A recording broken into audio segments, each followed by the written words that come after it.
Bienvenidos a la segunda parte correspondiente a la clase de examen de medicina preventiva.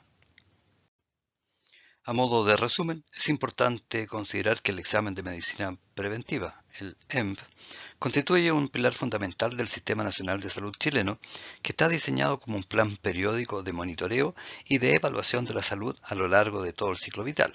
Este instrumento, que está implementado por el Ministerio de Salud en Chile, tiene como propósito central reducir la morbimortalidad y el sufrimiento asociado a enfermedades prevenibles o controlables, beneficiando así no solo al individuo, sino también a su familia y a la sociedad en su conjunto. A través de un enfoque integral que combina prevención primaria, esto es, evitando la ocurrencia de enfermedades mediante la reducción de factores de riesgo, y de la prevención secundaria, que identifica condiciones en etapas asintomáticas donde el tratamiento es más efectivo, el examen de medicina preventiva ofrece paquetes de salud específicos según edad y sexo. Esto incluyen tamizajes para la diabetes, para la hipertensión, dislipidemia, cáncer de mama y cervicouterino, garantizando así una atención oportuna, gratuita y basada en la mejor evidencia científica disponible para la población chilena. Veamos algunas características. La población objetivo está constituida por toda la población inscrita en el CEFAM, que está segmentada en el EMPA desde 15 a los 64 años y el EMPAM desde los 65 años y más. La periodicidad es anual, formando parte del ciclo de vida del paciente. Los componentes principales son la evaluación de factores de riesgo, tanto de tipo cardiovascular, un tamizaje oncológico, detección de infecciones de transmisión sexual, evaluación nutricional y funcional. Y el marco normativo lo constituyen las guías clínicas del Ministerio de Salud y políticas de salud pública chilenas. Continuando entonces con aspectos que quedaron pendientes de la clase teórica, vamos a hablar ahora acerca de obesidad. El cálculo de la obesidad representa una herramienta diagnóstica fundamental en la medicina preventiva, permitiendo identificar de manera objetiva el exceso de grasa corporal y su distribución como marcadores de riesgo cardiovascular y metabólico.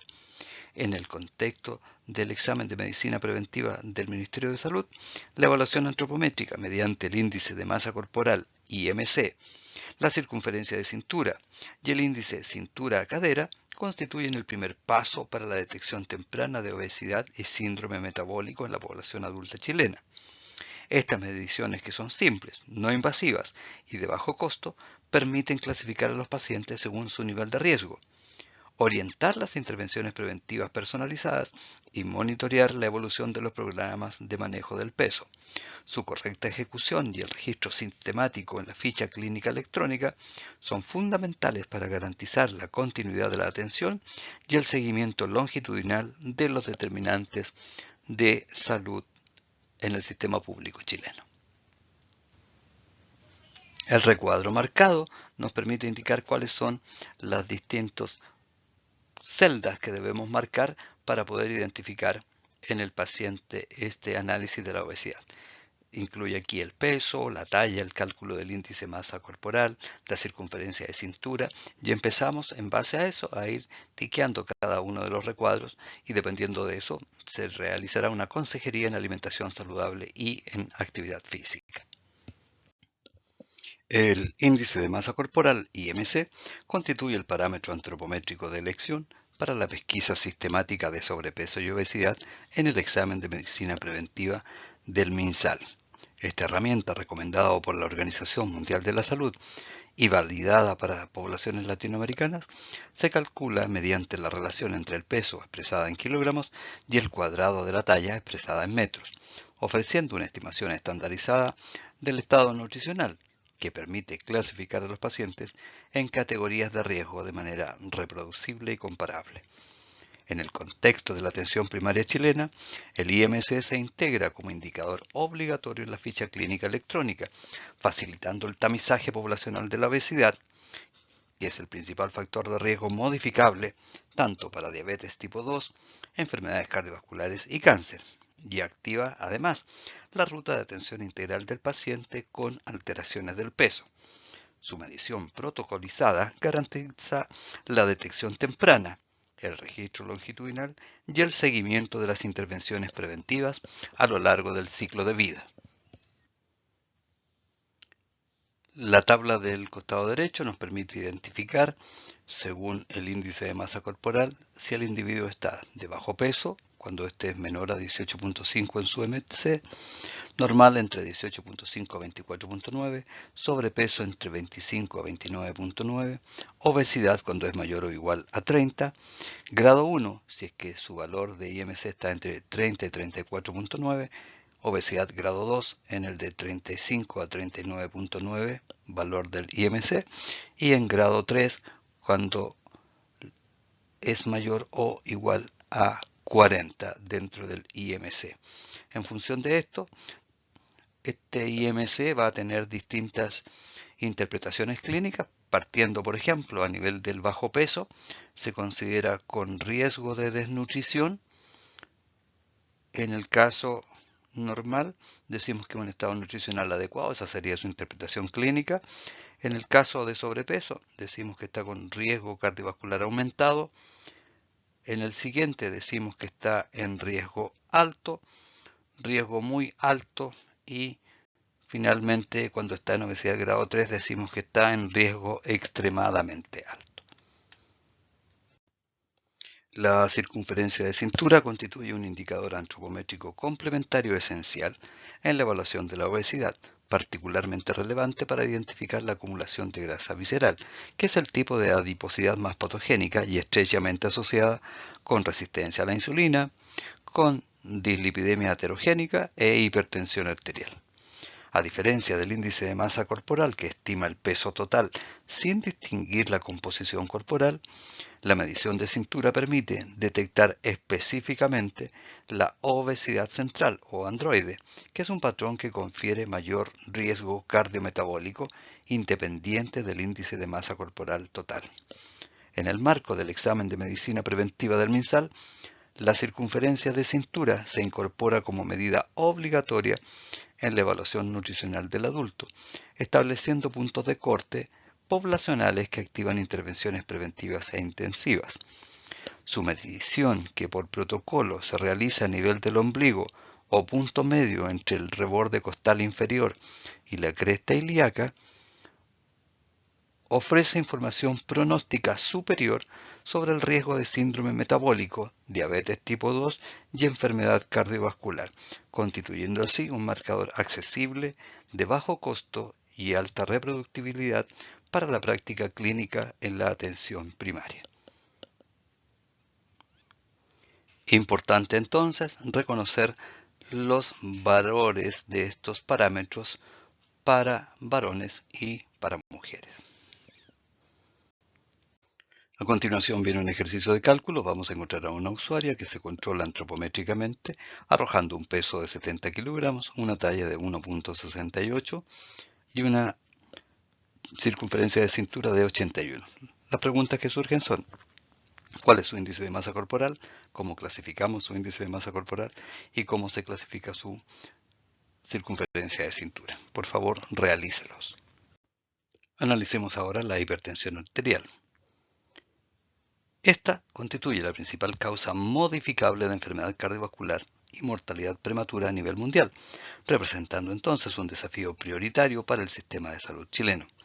En el marco del examen de medicina preventiva, la medición sistemática de la presión arterial se establece como intervención crítica de prevención secundaria, orientada a detectar de manera precoz elevaciones tensionales en etapas asintomáticas, donde la intervención farmacológica y no farmacológica resulta más efectiva para prevenir complicaciones cerebrovasculares, cardíacas y renales.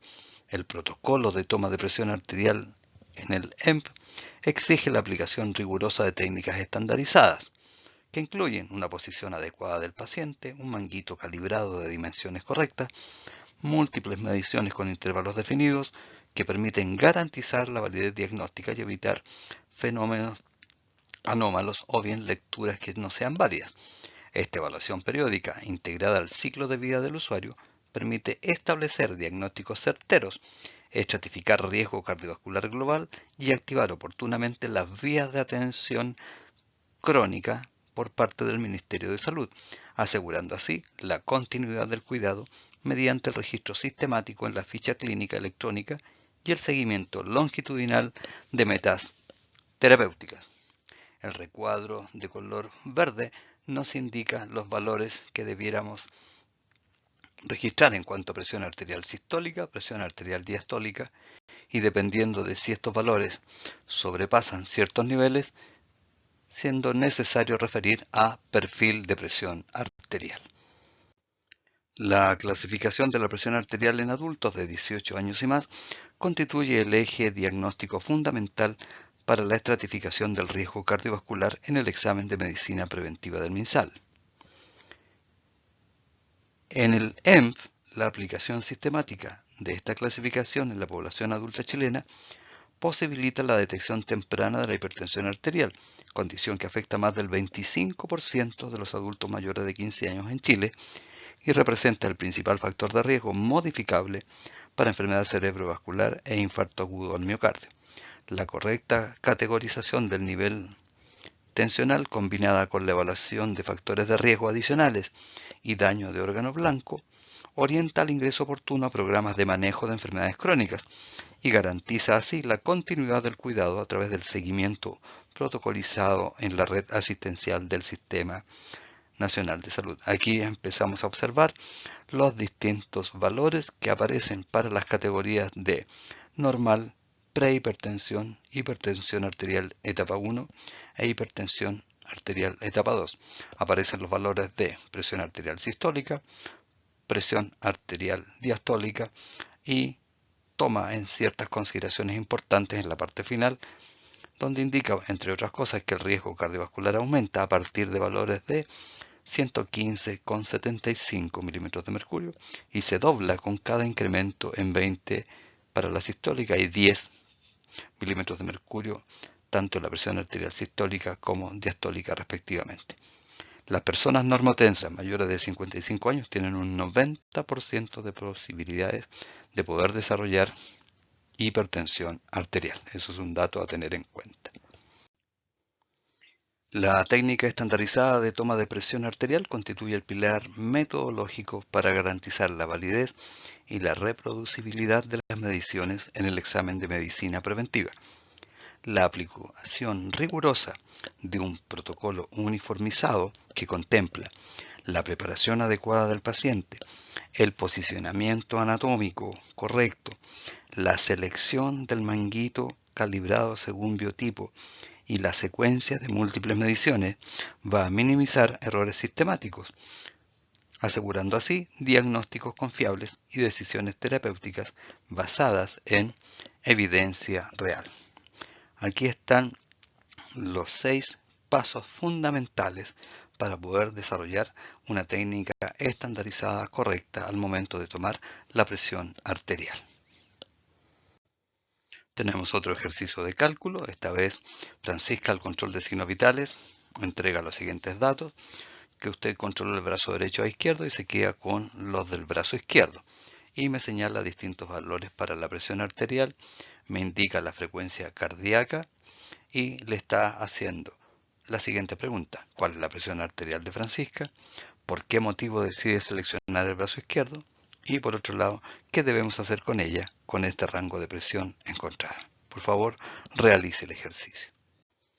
La diabetes mellitus constituye una de las enfermedades crónicas no transmisibles de mayor impacto en la salud pública chilena, afectando a más del 12% de la población adulta y representando la principal causa de ceguera, insuficiencia renal terminal y amputaciones no traumáticas en nuestro país.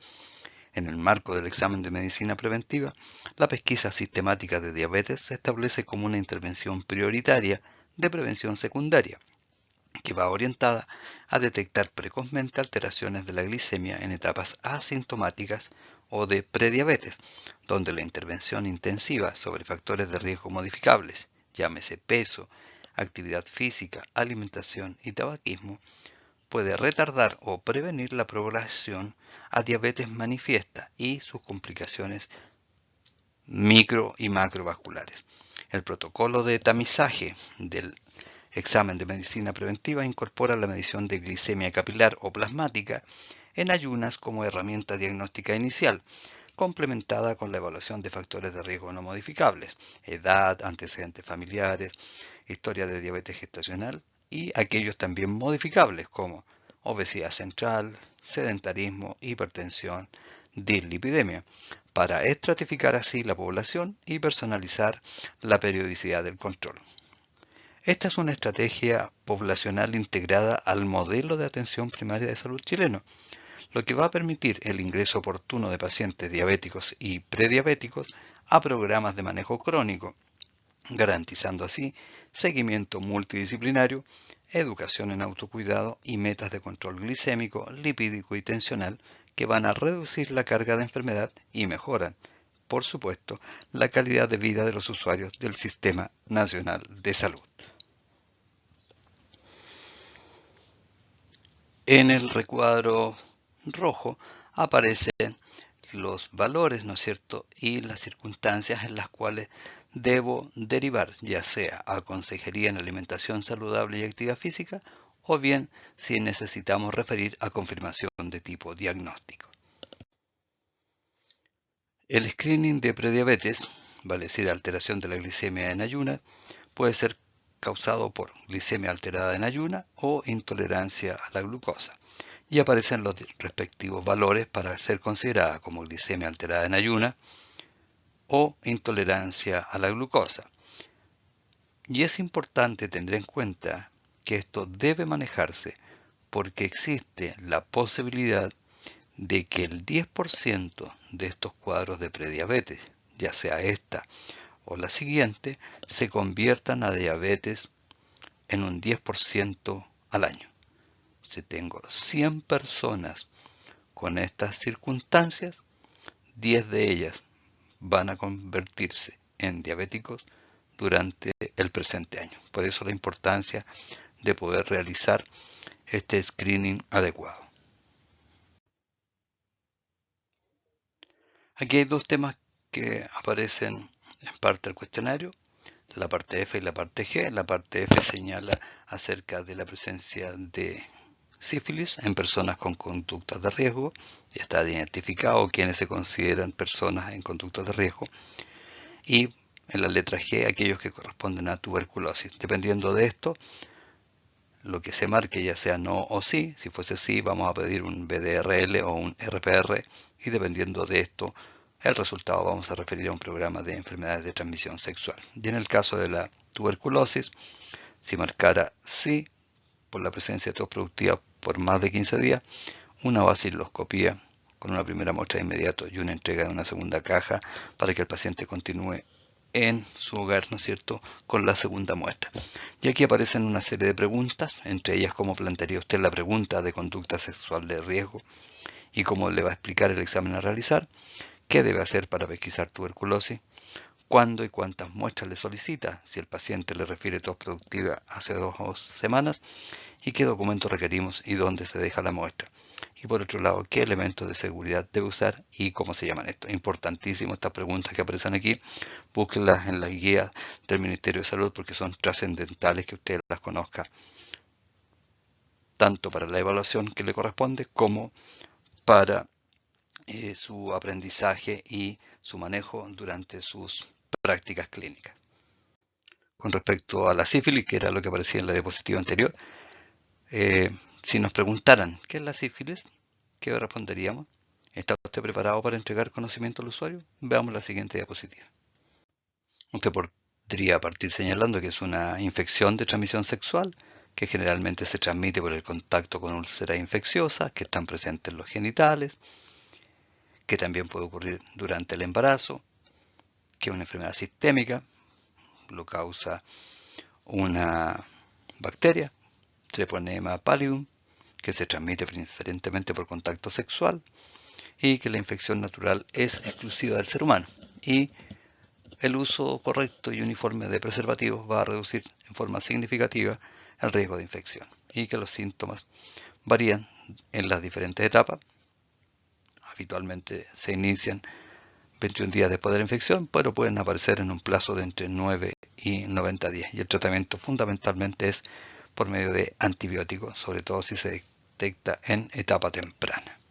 Analizaremos ahora el riesgo de cáncer cérvico-uterino en mujeres y también el riesgo de cáncer de mama también en mujeres. Aquí aparecen las partes del registro a llenar, tanto para cáncer cérvico-uterino como para cáncer de mama. Los cánceres de mama y cérvico-uterino constituyen la principal causa de morbimortalidad oncológica en mujeres chilenas, representando en conjunto más del 30% de los cánceres femeninos en el país. En el marco del examen de medicina preventiva, el tamizaje sistemático de ambas neoplasias se consolida como una estrategia prioritaria de prevención secundaria, fundamentada en la detección precoz de lesiones precursoras o estadios iniciales, donde el tratamiento curativo es más efectivo, la morbilidad quirúrgica menor y las probabilidades de sobrevivencia a 5 años llegan a superar el 90%.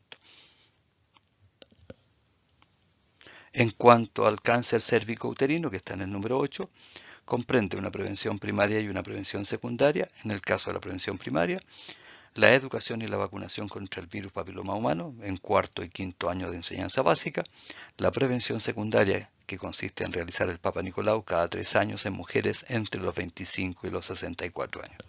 Y en cuanto al cáncer de mama, realizar el examen físico de mama por un profesional entrenado, educar acerca del autoexamen de mama y una mamografía cada 2 años en aquellas mujeres de 50 a 74 años.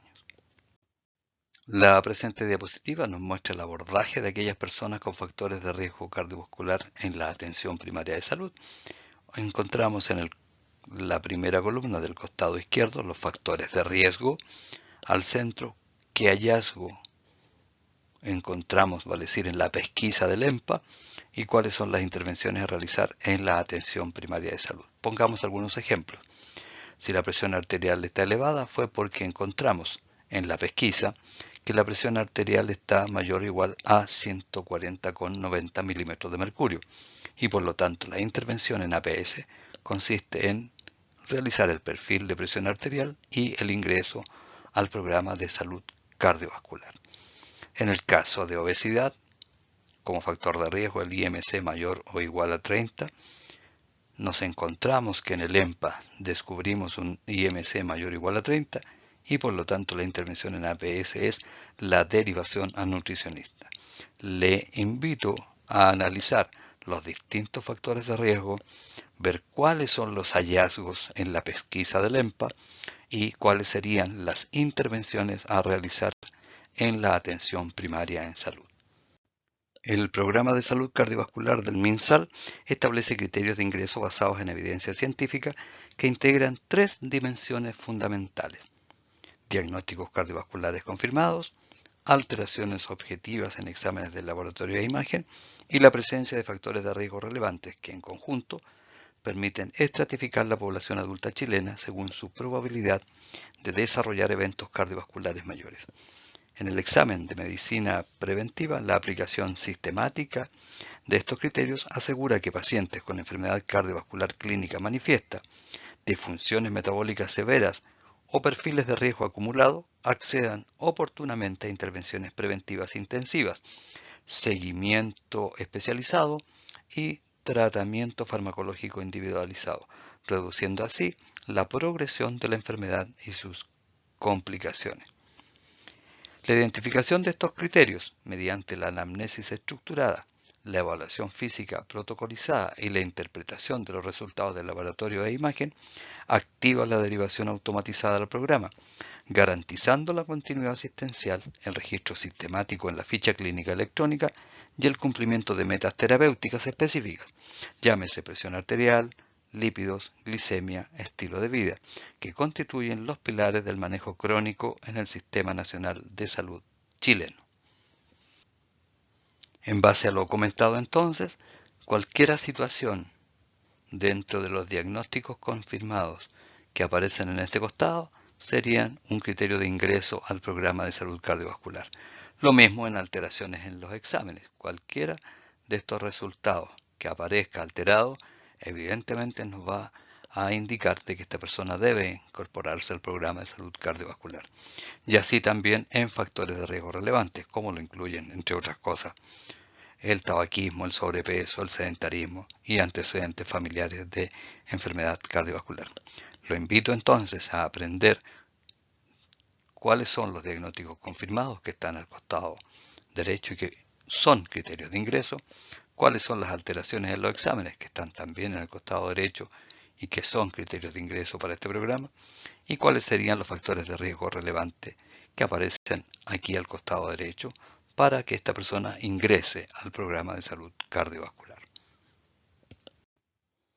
Aquí aparece la bibliografía importantísima que usted conozca para poder estar preparado para la siguiente evaluación que corresponde. Un cordial saludo, profesor Juan Videla.